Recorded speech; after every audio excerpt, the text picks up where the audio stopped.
حضرت عمر کے زمانے میں اسلامی حدود 23 لاکھ مربع میل تک پھیل گئی ہیں. ماوراء نہر کا علاقہ بھی فتح ہو گیا, ادھر آرمینیا تک پہنچے. یہ تھوڑے سے عرصے کے اندر عظیمتوں کی کیسی داستان رقم کی. اقبال تڑپ کے کہتا ہے دی ازانے کبھی یورپ کے کلیساؤں میں, کبھی افریقہ کے تپتے ہوئے صحراؤں میں, دشت و دشت دریا بھی نہ چھوڑے ہم نے, بحر ظلمات میں دوڑا دیے گھوڑے ہم نے. حکمران تو وہ تھے لوگوں کی دہلیز پہ امن دینے والے, لوگوں کی چوکھٹ پہ جو ہے وہ نور بانٹنے والے. حضرت عمر جن کو تخت حکومت پہ بیٹھتے تھے, اور ان کا تخت کو سونے زبرجد کا نہیں تھا, مسجد نبوی کی چٹائی تھی, اور سارا دن وہاں بیٹھ کے لوگوں کی باتیں سنتے. اور جب رات کے اندھیرے گہرے ہوتے عمر بھیس بدل کے مدینے کی گلیوں کا گشت کرتے. کہا تمہارے گھر سے دھواں نکل رہا ہے اور بچے رو رہے ہیں, ان کو کھانا کیوں نہیں دیتی؟ کہنے لگی عمر کی جان کو رو رہی. عمر کے پاؤں تلے سے زمین نکل گئے. کہا کیا ہوا؟ کہا 3 دن سے ہمارے ہاں کھانے کے لیے کچھ نہیں ہے. روزانہ بچے روتے ہیں اور میں ہنڈیا کے اندر پتھر ڈال کر کے نیچے سے آگ ڈالتی رہتی ہوں کہ بچے انتظار کر کر کے سو جائیں گے. کم وقت سو بھی نہیں رہے, اور وہ پتھر پکیں گے بھی کیا, اور میں عمر کی جان کو رو رہی ہوں. حضرت عمر کا کلیجہ دہلنے لگا. فوراً پلٹے واپس بیت المال میں آئے, گھی کا ایک کنستر لیا, آٹے کی بوری لی, مرچ مسالہ جات بہت کچھ اٹھایا, اپنے کندھے پہ رکھا, بوری اپنی کمر پہ لا دی. عمر بیت المال سے نکلے تو آپ کے خادم اسلم نے دیکھ لیا, آگے بڑھا, کہا میرے آقا میں اٹھاتا ہوں. عمر کی آنکھوں میں آنسو ہے. کہا اسلم قیامت کے دن میرا بوجھ اٹھا لو گے؟ کہا قیامت کے دن تو اپنا اپنا بوجھ اٹھانا پڑے گا. کہا عمر کو آج اپنا ہی اٹھانے دو. حضرت عمر وہ گھی کا کنستر اور وہ آٹے کی بوری سر پہ اٹھائے ہیں اور اس خاتون کے گھر جاتے ہیں اور دستک دیتے ہیں. وہ جب دیکھتی ہے اس کی جان میں جان آ جاتی ہے. کہا جلدی جلدی آٹا گوندو, اور عمر سبزی کاٹنے لگ جاتے ہیں. حضرت عمر رضی اللہ تعالی عنہ سبزی تیار کر دیتے, ادھر آٹا گند جاتا ہے, اور پھر اوپر چولہا رکھا جاتا ہے, چولہے کے اندر آگ رکھی جاتی ہے, وہ کھانا پکانے لگتی ہے, آگ بجھتی ہے. تاریخ نے لکھا ہے آگ بجھنے لگتی ہے, عمر جھک کر کے پھونکے مارتا ہے. عمر جھک جھک کے پھونکے مارتا ہے. کھانا پک گیا اور بچوں کے سامنے کھانا رکھ دیا, بچے کھا رہے ہیں. اب بچے رو رو کے نڈال ہو چکے تھے. حضرت عمر اپنے ہاتھوں کو اور اپنے گھٹنوں کو اور اپنے پاؤں کو زمین پہ لگا کے, جس طرح بکری کا بچہ چلتا ہے ویڑے کے اندر, کبھی ادھر چلتے ہیں کبھی ادھر چلتے ہیں, تاکہ بچے مجھے دیکھ کے خوش ہوں اور دل میں کہتے عمر جتنا رلایا ہے اب اتنا ہنسانا بھی پڑے گا. تو کبھی عمر امیر المومنین, یہ میں کسی آج کے جو ہے وہ لوگوں کے ووٹوں پہ منتخب ہونے والے حکمران کی کہانی نہیں سنا رہا, میں اس عمر کی کہانی سنا رہا ہوں جو 23 لاکھ مربع میل کا حکمران ہے, آدھی دنیا کا بادشاہ ہے. حضرت عمر جو ہے جس طرح بکری کا بچہ چلتا ہے اس طرح اپنے ہاتھ اور اپنے گھٹنے زمین پہ ٹیک کر کے جو ہے وہ اس طرح چلتے ہیں. بچے عمر کو دیکھ کے مسکراتے ہیں. جب بچے مسکرانے لگے تو حضرت عمر نے اس خاتون سے کہا بڑھیا عمر کو معاف کر دے. اس نے کہا تو اتنی ہمدردی کیوں کرتا ہے؟ کہا عمر بیچارہ بڑا پھنسا ہوا ہے, فکر ہے اس کو یرموک و فسطاط و حلوان کی, جب فتح ہے مصر تو تیاری ہے ایران کی, آتے جاتے وفد سے ملاقات بھی کرتا ہوگا اور شب کو معلوم حالات بھی کرتا ہوگا, کانٹوں میں الجھی ہوئی بیچارے کی جان ہے, نیند اس کو بھی آتی ہے آخر وہ انسان ہے, میری بہن عمر کو معاف کر دے. اس نے کہا نانا عمر کی بات میرے سامنے نہ کر, قیامت کا دن ہوگا, عمر کا گریبان ہوگا اور میرا ہاتھ ہوگا. جب اس نے یہ بات کہی تو عمر برداشت نہ کر سکے, بچوں کی طرح بلک بلک کر رونے لگے. کہا وہ بد نصیب عمر تیرے سامنے ہے, آج ہی کہلا جو کہنا ہے, قیامت کے دن مجھے معاف رکھنا. اس نے کہا تو عمر ہے؟ کہا بد نصیب عمر تیرے سامنے کھڑا ہوں. میرے عمر کہتے ہیں اگر دجلہ کے کنارے ایک بکری کا بچہ بھی پیاسا مر گیا اس کا حساب بھی عمر سے لیا جائے گا. ایک دن حضرت عمر بیٹھ کے رو رہے تھے, تو کسی نے کہا حضرت رو کیوں رہے ہیں؟ فرمایا کہ میں اس لیے رو رہا ہوں کہ فلاں پل سے بکریاں گزری ہیں, تو پل کے اندر شکستگی تھی, ٹوٹا ہوا تھا پل درمیان میں کچھ, اس میں ایک بکری کی ٹانگ ٹوٹ گئی ہے, تو میں ڈرتا ہوں کہ میرا رب یہ نہ پوچھے کہ عمر تو نے پل صحیح تعمیر نہیں کروائے تھے کہ ایک بکری کی ٹانگ کیوں ٹوٹی ہے. یہ ہیں حضرت عمر رضی اللہ تعالی عنہ. اللہ اکبر. تو اللہ تعالیٰ جل شانہ نے حضرت سیدنا عمر بن خطاب رضی اللہ تعالیٰ عنہ سے جو کام لیا، مختصر دور خلافت کے اندر 10 سال 6 ماہ 4 دن آپ نے خلافت فرمائی ہے، لیکن کہاں سے چلے اور یہاں مکران تک، بلوچستان کا حصہ ہے، یہاں تک آپ کے سلطنت کی حدود وسیع، ادھر آرمینیا تک جا پہنچے، حمص فتح کیا، قادسیہ، یرموک. آپ ذرا دیکھیے کہ کہاں تک آپ کی فوجوں کے گھوڑے دوڑتے رہے، اور اللہ تعالیٰ جل شانہ نے ان کو جو توانائی، عدل و انصاف کی قوت عطا فرمائی.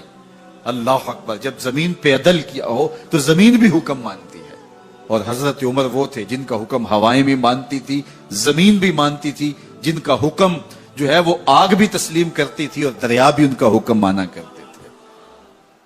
مصر کے اندر یہ رسمیں بد جاری تھی کہ سال کے بعد ایک دوشیزہ کو زیورات پہنا کے اچھے لباس میں ملبوس کر کے دریا کی بھینٹ چڑھایا جاتا، اس کی قربانی دی جاتی، اس کا خون بہتا تو دریا چلتا. جب مسلمانوں نے مصر فتح کیا تو گورنر نے لکھا کہ اسلام تو اس طرح کی رسوم کی اجازت نہیں دیتا، لیکن خشک سالی ہے، لوگوں کی فصلیں ویران پڑی ہیں، تو حضرت کیا کیا جائے؟ تو حضرت عمر رضی اللہ تعالیٰ عنہ کاغذ کے ٹکڑے پہ لکھتے ہیں بسم اللہ الرحمن الرحیم. مصر کے نیل کی جانب عمر کا خط لکھتے ہیں، اے نیل اگر تو اللہ کے حکم سے چلا کرتا ہے تو چل، ورنہ ہمیں تیرے چلنے کی کوئی حاجت نہیں ہے. اور قاصد کو کہا یہ خط لے جاؤ اور جا کے دریائے نیل میں پھینک دو. قاصد جا کے خط دریائے نیل میں پھینک دیتا ہے، پانی آتا ہے، ایسا دریائے نیل چلا 14 صدیاں ہوئی ہیں آج تک کبھی بند ہی نہیں ہوا. دریا حکم مانتے ہیں، آگ نکلتی ہے. لوگ حضرت عمر رضی اللہ تعالی عنہ کے پاس آئے، حضرت لاوا پھوٹا ہے، آگ نکل رہی ہے اور مدینے کی طرف بڑھ رہی ہے، اب کیا کیا جائے؟ فائر بریگیڈ تو زمانے میں تھی نہیں. عمر نے اپنی قمیض اتاری، جس قمیض پہ 17 پیوند لگے ہوئے تھے چمڑے کے، کہا یہ قمیض لے جاؤ، جدھر آگ بڑھ رہی ہے آگے ڈھالنا، آگ پیچھے بھاگ جائے. زلزلہ آتا ہے تو زمین پہ دھرا مارتے ہیں، زمین رک جا، کیا عمر نے تیری چھاتی پہ عدل نہیں کیا؟ تو یہ عمر ہیں رضی اللہ تعالی عنہ کہ جن کے انصاف کی وجہ سے، جن کے عدل کی وجہ سے اللہ تعالیٰ کی رحمات اور اس کی برکات کا نزول ہوتا تھا، اور اللہ تعالیٰ نے مسلمانوں کو وہ آبرومند حکومت دی. کائنات کی تاریخ کے اندر ایسی حکومت آپ نے نہیں دیکھی ہوگی جو حضرت عمر نے حکومت کی ہے. اللہ اکبر. فرمایا فرات کے کنارے پہ ایک کتا بھی پیاسا مر گیا تو اس کا حساب بھی عمر سے ہوگا. باہر سے سفیر آتا ہے اور آ کے پوچھتا ہے کہ میں امیر المومنین کے، مسلمانوں کے حکمران کے محل میں جانا ہے، تو وہ مسکرا کے کہتے ہیں ہمارے امیر کا تو کوئی محل نہیں ہے.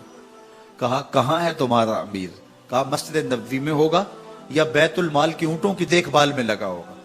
وہ جب گئے تو مسجد میں نہیں ہے. اللہ اکبر. وہاں گئے تو وہاں بھی نہیں ہے. پھر کیا دیکھتے ہیں کہ عمر رضی اللہ تعالی عنہ جنت البقیع کے پاس ایک درخت کے نیچے اینٹ کا سرانہ رکھ کے سوئے. تو اس نے کہا عمر تو نے عدل کیا ہے، تجھے کچی اینٹ پہ بھی نیند آ گئی. ہمارے حکمرانوں نے انصاف نہیں کیا اور وہ بند اور محفوظ کمروں کے اندر بھی سکون اور چین کی نیند نہیں سو سکتے. حضرت سیدنا عمر رضی اللہ تعالیٰ عنہ نے اس طرح ان امور سلطنت نبھائے. آپ دن کو لوگوں کی دیکھ بھالی کرتے، لوگوں کی ضروریات سنتے سمجھتے، اور جب رات پڑتی لوگ سو جاتے، عمر مدینے کی گلیوں میں پہرا دیتے. کائنات نے کوئی ایسا بھی حکمران دیکھا ہوگا؟ اللہ اکبر. وہ مجاہد جو مختلف محاذات پہ گئے ہوئے ہوتے، ان کے گھروں کی دیکھ بھالی کرتے، ان کی ضروریات کا خیال رکھتے، ان کی آبرو کا پہرا دیتے. راتوں کی تنہائیوں کے اندر حضرت عمر اٹھتے اور جا کے گشت کرتے، چکر لگاتے، دیکھتے کوئی آنکھ پر نم نہ ہو، مفلسی کا کسی گھر میں ماتم نہ ہو. ایک یہودی کا اور ایک منافق کا جھگڑا ہو گیا کسی معاملے میں، ماجرے میں. تو وہ حضور کے پاس مقدمہ لے کے آئے. حضور علیہ السلام نے سنا وہ یہودی حق پہ تھا، رسول کریم نے اس کے حق میں فیصلہ دیا کہ تو سچا ہے، تیرے حق میں فیصلہ ہے. اب وہ جو نام نہاد کلمہ گو تھا اس کو اچھا نہ لگا. اس نے کہا میں کلمہ پڑھتا ہوں اور میرے حق میں فیصلہ نہیں دیا، حالانکہ وہ جھوٹا تھا. اس نے اس یہودی کو کہا حضور کے دربار سے باہر نکل کے کہ میں اس مقدمے کا فیصلہ حضرت عمر سے کروانا ہے. اس کے ذہن میں یہ تھا کہ حضرت عمر کفار کے بارے میں بڑے سخت ہیں، اور جب سنیں گے کہ میں مسلمان ہوں اور یہ یہودی ہے تو یہی کافی ہوگا ان کے لیے، اور وہ میرے حق میں فیصلہ دے دیں گے۔ وہ اس یہودی نے کہا ٹھیک ہے مجھے مقبول ہے۔ تو جو سچا آدمی ہوتا ہے اسے ٹینشن کوئی نہیں ہوتی، وہ کہتا ٹھیک ہے اس عدالت میں چلے جاؤ۔ حضرت عمر کے پاس آ گئے، حضرت عمر رضی اللہ تعالیٰ عنہ کو اس نے ساری کہانی سنائی اس منافق نے کہ اس طرح ہوا، اس طرح ہوا، اس طرح ہوا۔ اب یہودی کو ہم تو بھی سنا، اس نے کہا میری ایک ہی بات ہے۔ کہا کیا؟ کہا اس مقدمے کا فیصلہ دربار رسالت سے میرے حق میں ہو چکا ہے۔ حضرت عمر حیرت زدہ ہو گئے اور اس نام نے ہاتھ کلمہ گو سے پوچھا یہ سچ کہہ رہے؟ اس نے کہا جی جی، لیکن میں چاہتا ہوں ذرا آپ فیصلہ کریں۔ کہا ٹھیک ہے میں کر دیتا ہوں۔ اندر گئے، واپس آئے تو ہاتھ میں تلوار تھی۔ اس منافق کی گردن کاٹتے ہوئے کہا ہا کازا عقدی لمن لم یرد بقضاء اللہ ورسولہ، جو اللہ اور اس کے رسول کا فیصلہ نہیں مانتا، عمر کی تلوار اس کا ایسے فیصلہ ہے۔ شور مچ گیا کہ عمر نے ماورائے عدالت قتل کر دیا۔ آج تک کہا جاتا ہے کہ جی قانون کو ہاتھ میں لے لیا۔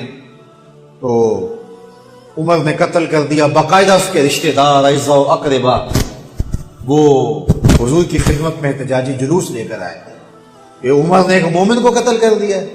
حضور نے فرمایا بلاؤ عمر کو، بات پوچھ لیتے ہیں کیا ہوا۔ حضرت عمر کو بلایا گیا۔ قبل اس سے کہ حضرت عمر پہنچتے جبریل پہلے پہنچ گئے اور یہ آیت نازل ہوئی فلا وربک لا یؤمنون حتی یحکموک فیما شجر بینہم۔ اللہ اکبر۔ اے محبوب مجھے تیرے رب کی قسم، اے محبوب مجھے تیرے رب کی قسم۔ اللہ اکبر۔ یہ نہیں کہا کہ مجھے زمین و آسمان کے رب کی قسم، مجھے عرش کے رب کی قسم، مجھے کعبے کے رب کی قسم، یہ بھی نہیں کہا مجھے میری قسم، کہا مجھے تیرا ہونے کی قسم۔ فلا وربک، مجھے تیرے رب کی قسم، لا یؤمنون حتی یحکموک فیما شجر بینہم، اتنی دیر تک کوئی مومن ہو ہی نہیں سکتا جب تک اپنے مقدموں میں تجھے حاکم نہ مان، اپنے اختلافات میں، اپنے فیصلوں میں تجھے فیصل نہ مان لے۔ ثم لا یجدوا فی انفسہم حرجا مما قضیت، اور جو آپ محبوب فیصلہ کریں اس کے بارے میں دل میں کوئی میل بھی نہ رکھیں۔ ویسلموا تسلیما، اور جو اس کے تسلیم کرنے کا حق ہے جب تک وہ ادا نہ کر دے، محبوب مجھے تیرے